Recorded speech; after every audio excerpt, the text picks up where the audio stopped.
back to the Holiday Road. Hey guys, we are in the middle of our great Western adventure. So we're in Moab, Utah this morning. We're heading off to Canyonlands National Park, one of the mighty five here in Utah, and then Dead Horse Point State Park.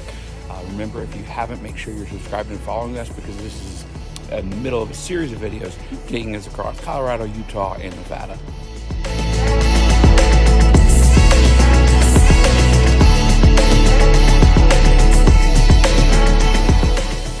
We made it here to Canyonlands National Park. It's about a 40-minute drive from Moab, but it's pretty remote out here.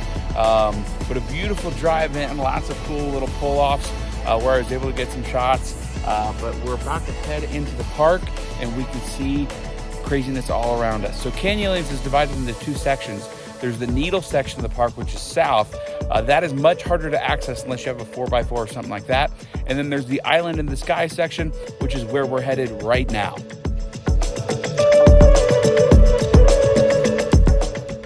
We took a quick stop at the visitor center before we start exploring the park more to try to get a lay of the land.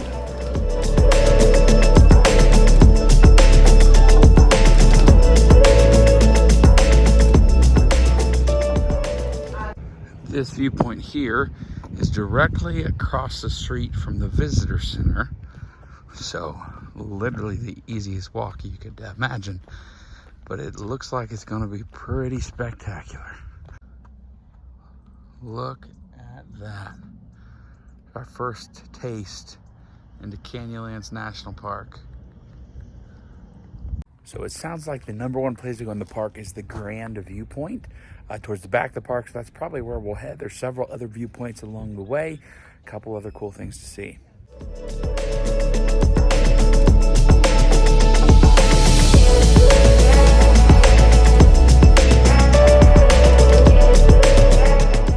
So we decided to start our time here in the park with the biggest and grandest view in the park, which is the Grand View overlook at the end. So we drove all the way to the back of the park. We're going to start here and make our way back to the entrance. But this is supposed to be the kind of Mac Daddy of all views in this park.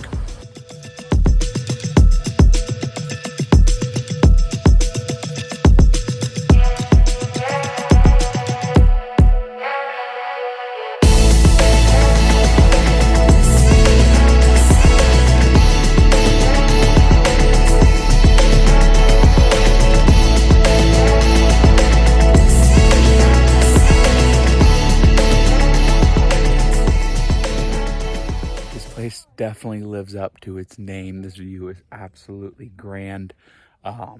It's quiet. It's kind of mesmerizing just to look out at all of the canyons, and it's unlike anything we've ever seen, which I feel like we keep saying that, but we keep seeing new stuff. We are at the Grand Point overlook, and oh my goodness, the views are insane. It just goes on and on and on for miles. As far as the eye can see, it's unreal.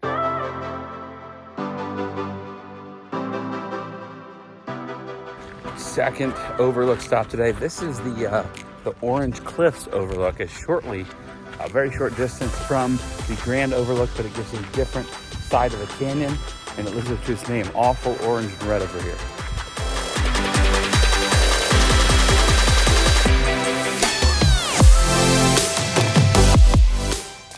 This one here is called the Buck Canyon Overlook, where we were making jokes. My sister-in-law is named Bucky, so we're joking it's named after her.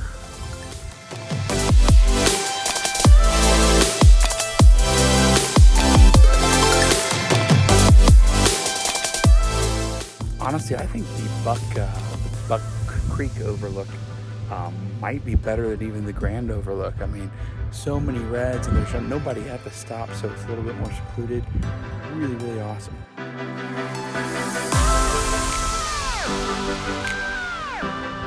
We're embarking on our only hike here in Canyonlands, which is short. We did a lot of hiking yesterday, so we're pretty sore.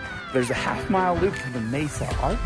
It's right where the road splits to go to the two different sections of the park, about 6 miles in from the visitor center. So that's what we're doing right now.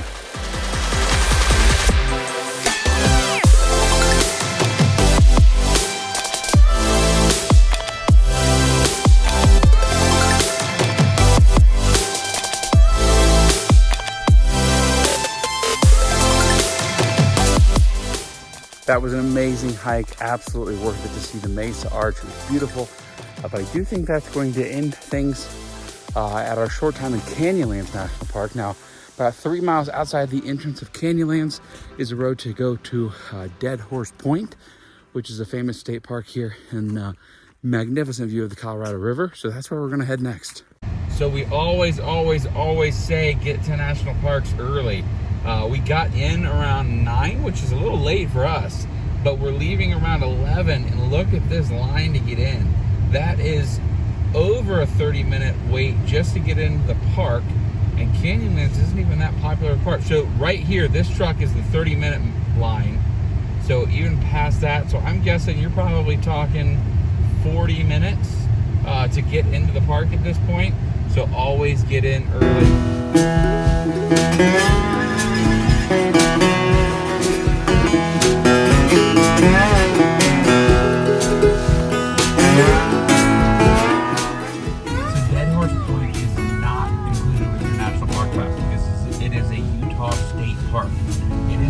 To enter, but let me tell you, this is one of the most iconic lookouts, landmarks, whatever you want to call it, in all of the state of Utah. It's the Colorado River, which is the same river that forms the Grand Canyon, and it's kind of a mini version of that. So you really don't want to miss it. And like I said, it's super close to Canyonlands National Park. We thought about skipping it, but we couldn't. We just couldn't.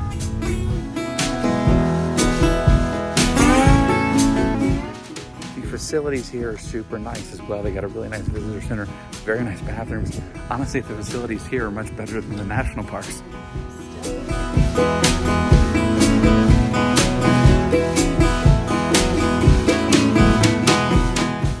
So Deanna and I were just talking. We have no idea why the national park didn't just absorb this, because honestly, these views are a lot better than even Canyonlands. And this is just a state park.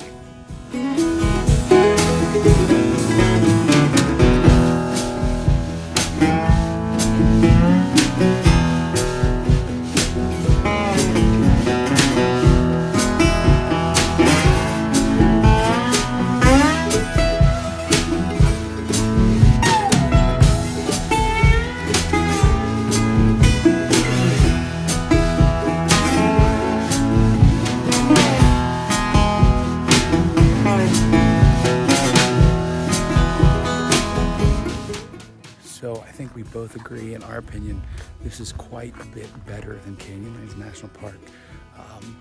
I just think the view is better, the reds are more striking. It's absolutely crazy. It looks like the Grand Canyon. Babe, what are your thoughts on Dead Horse Point? This is good. I mean, this might be an unpopular opinion, but I think it's better than the national park. Just saying.